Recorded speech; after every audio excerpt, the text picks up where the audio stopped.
Vous êtes locataire ou bien propriétaire et vous voulez réaliser quelques économies. Il y en a un qui paiera moins de loyer et l'autre qui paiera moins d'impôts. Et ça grâce au logement conventionné. C'est une solution banger pour tout le monde et elle est plutôt méconnue. Alors restez ici, je vais vous expliquer. Et pour encore plus de conseils de ce type, pensez à vous abonner à ma chaîne. C'est un logement dont le propriétaire aura signé une convention avec l'État via l'ANAH. À travers cette convention, le propriétaire s'engage à pratiquer ce qu'on appelle un loyer plafonné et ce sous condition de ressources des locataires. Bon, vous commencez à connaître la chanson maintenant. Si vous voulez connaître les plafonds de loyer et de ressources, rendez-vous dans ma description. Ce logement, il peut être neuf ou ancien, vide ou même meublé, tant qu'il respecte les conditions de décence. Moi, perso, j'ai toujours cru que c'était des logements sociaux. Ben non. Pour le locataire, vous l'aurez compris, c'est que du bonus. Il pourra bénéficier des aides personnalisées au logement proposées par la CAF et ce dès son emménagement. Très souvent, il pourra bénéficier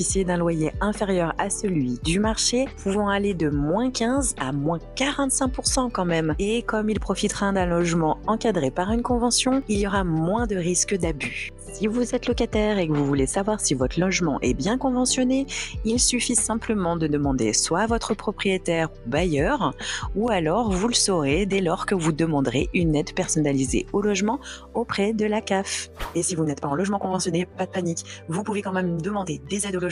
Et pour ça, je vous invite à vous abonner à ma chaîne et ensuite à aller consulter cette vidéo. Et du côté du propriétaire, ça se passe comment? Et bien cette convention, elle doit être signée au moins pour 6 ans. Il pourra bénéficier d'une réduction d'impôt pouvant aller jusqu'à -65% sur les loyers bruts perçus en fonction du loyer qui sera pratiqué et selon s'il a fait appel aussi à une agence immobilière sociale. Il pourra aussi, grâce à cette convention, bénéficier d'aides pour la mise à la location par l'État ou ses organismes partenaires. Et en bonus, vous aiderez des foyers aux revenus modestes à accéder à la location.